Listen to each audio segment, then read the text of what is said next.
Olá pessoal, tudo bem? Vamos então retomando as nossas gravações acerca do marco do direito das famílias, mais especificamente retornando aí o assunto sobre a prestação alimentícia. Lembrando, obviamente, que até o presente momento nós já trabalhamos com vocês uma introdução, Falamos dos pressupostos e requisitos para a prestação dos alimentos e derradeiramente, nos últimos dois blocos, tracejamos com vocês 11 características, Dessa obrigação aí sui generis, Dessa obrigação que possui algumas especificidades, algumas particularidades.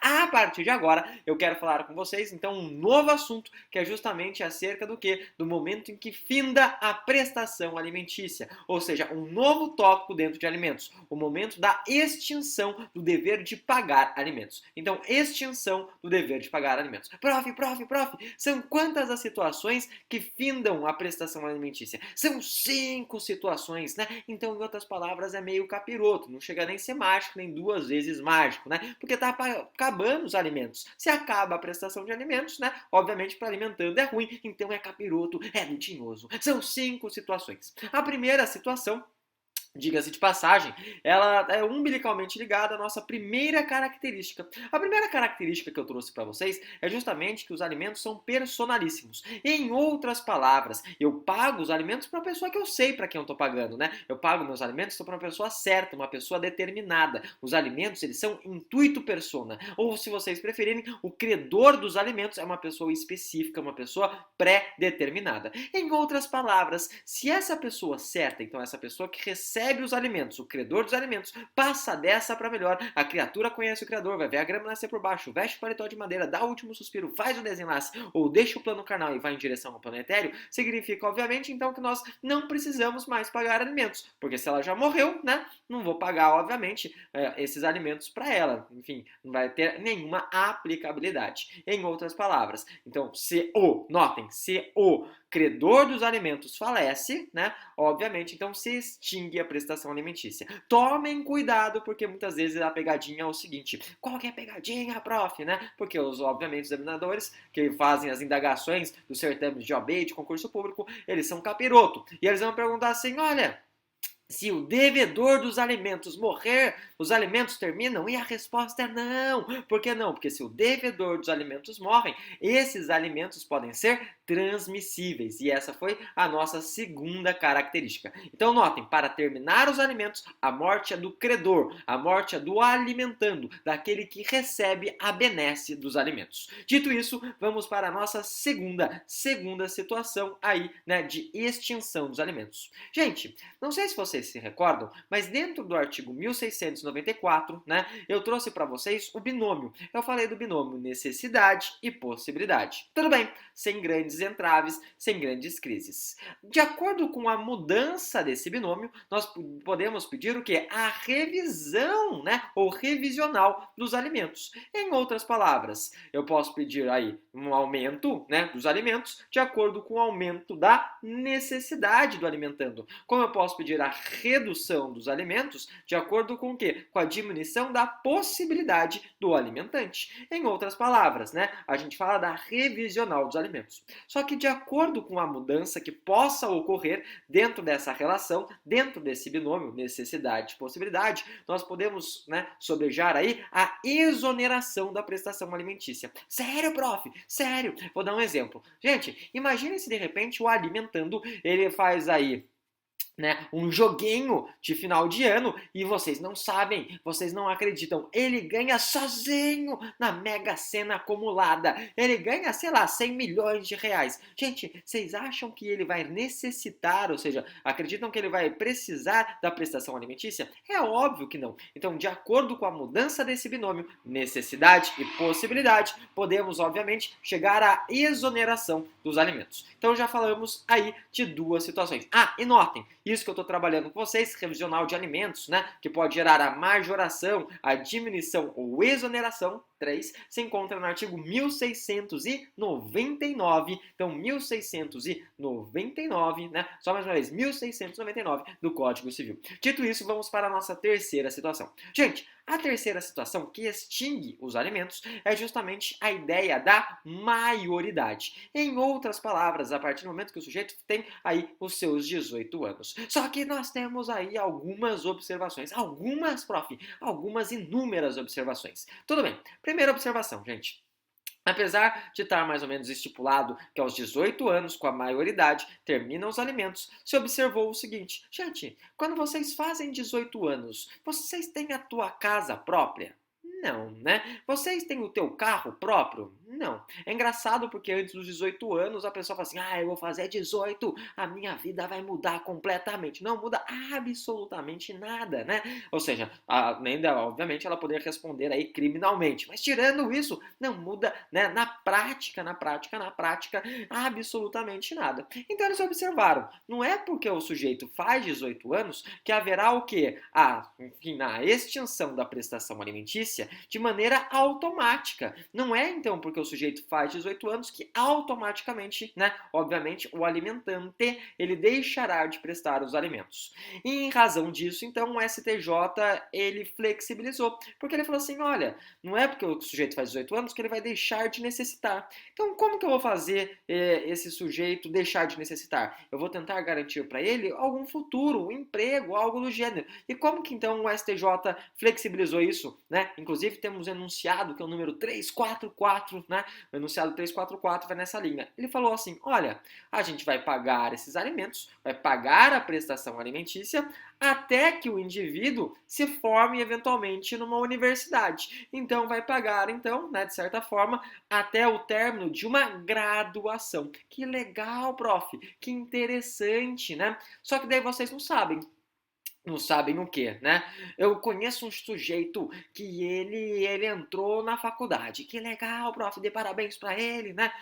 Show de bola. Que faculdade? Ele começou a fazer direito. Chegou no último ano do direito, ele falou assim, não é isso que eu quero da vida. Então, depois de 4 anos, né, 4 anos e meio de faculdade, ele desiste, abre mão. Presta uma outra faculdade, vai fazer engenharia, né? Cursa mais 4 anos e meio e fala assim, odeio fazer conta, né? E daí? Daí ele fala assim, eu vou para medicina. Daí ele estuda, né? Começa a fazer o estudo aí relacionado a parte de anatomia, né? A parte biológica, show de bola, né? E daí chega no 6º ano e fala assim, também não quero fazer medicina.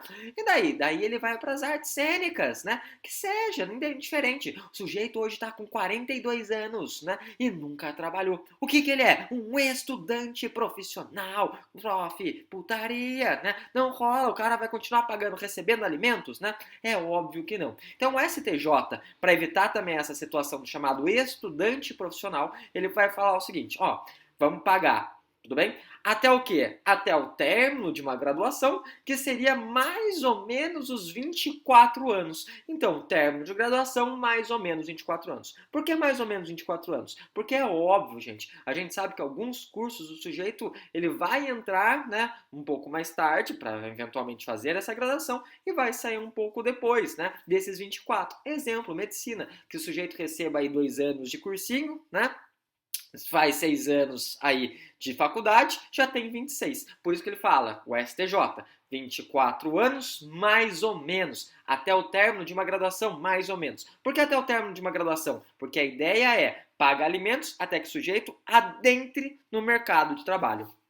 Então, paga até que o sujeito entre e se insira, né, obviamente, no mercado de trabalho. Algumas ponderações. Por quê? Porque o mesmo STJ, em 2 oportunidades, ele falou, olha, essa prestação alimentícia, ainda que depois, olha que loucura, ainda que depois, né, da graduação, vai continuar sendo paga. Ô louco, prof, mesmo depois de graduado, ainda teria aí a prestação alimentícia. Foram 2 decisões isoladas, mas elas existiram, né? Primeira situação diz respeito aí a um estudante do direito. O estudante do direito, ele estudou 5 anos, A gente sabe que depois do curso de graduação no direito, você é bacharel em direito. Para se tornar advogado, tem que prestar aí o exame, né, de ingresso à Ordem dos Advogados do Brasil. E o que acontece? O sujeito ele se formou e ele não passou na OAB. Ele se inseriu no mercado de trabalho? Não, não se inseriu. É óbvio, né, que hoje a gente tem até o Instituto do Paralegal. O sujeito pode trabalhar, né, enfim, não receberia como um advogado, mas também não receberia como estagiário. É um borderline aí, né, uma zona que fica entre o estagiário e entre o advogado. Olha que interessante, né? Olha que interessante. Então hoje nós temos o paralegal. Mas antes, enfim, não existia. Então, o que o STJ liberou? Ele falou assim, olha, paguem os alimentos, né? Prestem esses alimentos sem crise, sem nenhuma dificuldade, pelo menos pelo prazo de mais um ano. Mas paga, né? Para quê? Para que o sujeito estude, para que o sujeito, então, ele tenha uma nova oportunidade desse um ano, né? Prestar pelo menos a prova da OAB por mais 3 vezes. Então, deu mais 3 chances aí, obviamente, do sujeito passar nesse exame.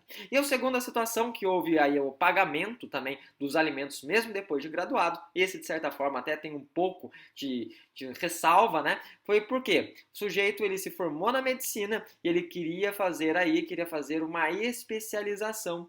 O que acontece, gente? Acontece que a especialização que eu falo é uma residência, né? Então a gente tem esses cursinhos de ingresso na residência. O que acontece? O STJ decidiu também nessa possibilidade que o pai pagasse, arcasse um desses cursinhos até que o sujeito, durante um ano, até que ele entrasse, obviamente, na residência pretendida. Eu tenho um pouco de ressalva, um pouco de tempero, porque obviamente a gente sabe que as pessoas, quando elas se formam em medicina, elas podem prestar plantões, né? E plantões muito bem remunerados, na grande parte das vezes. Aí mais de R$1.000, diga-se de passagem, por um pernoite de 12 horas. Então, de certa forma, né?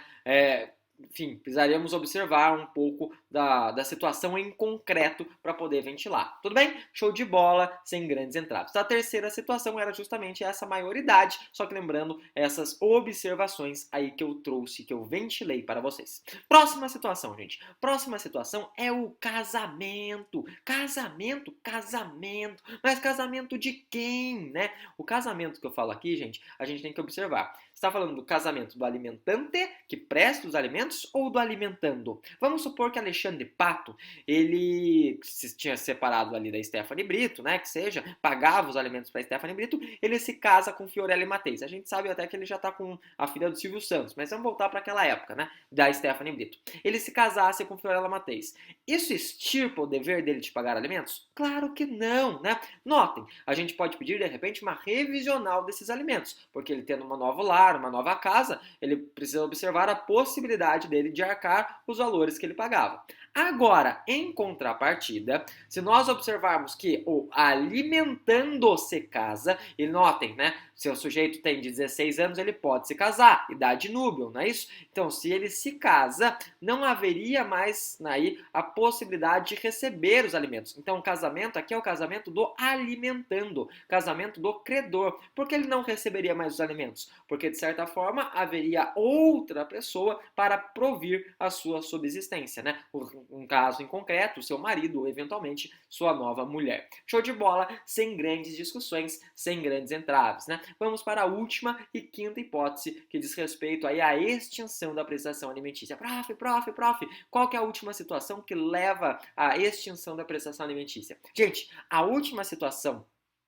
e só notem, casamento está no artigo 1709 do Código Civil, tudo bem? A última situação que leva à extinção dos alimentos é a situação de indignidade. E indignidade está no 1708 do Código Civil. Acontece, gente, contudo, todavia, entretanto, que esse artigo ele não fala o que é indignidade. Ele fala, olha, indignidade. Indignidade de quem? Indignidade, né? Obviamente, do credor dos alimentos em relação ao devedor dos alimentos. Mas o que gera essa indignidade? Inclusive, temos enunciado de número 345. Enunciado 345. O que gera essa indignidade? Gente, a indignidade, notem, ela se encontra não no direito das famílias, ela se encontra esculpida, talhada, né, no direito sucessório. Para ser preciso, no artigo 1814. O 1814, do direito sucessório, ele vai falar, né, aí das hipóteses de exclusão, ou seja, o sujeito ele deixa de receber, então, exclusão do sucessor. E quais são essas hipóteses? Indignidade e deserdação.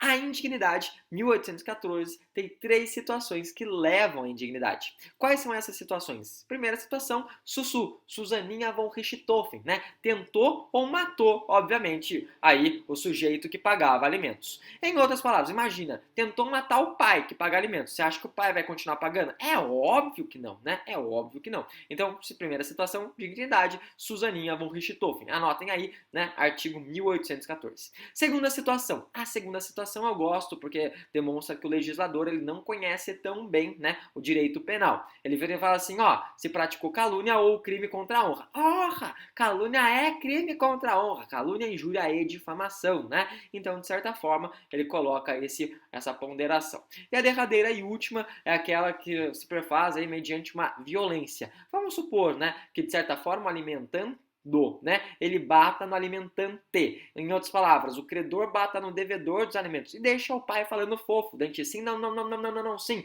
o famoso código binário. Isso demonstra também uma situação de indignidade que poderia, obviamente, sobejar aí, né? Ou seja, resultar na extinção da prestação alimentícia. Dito isso, terminamos com vocês, então, né, a prestação alimentícia e deixo desde já um forte abraço e, obviamente, excelentes estudos. Até mais, gente. Tchau, tchau.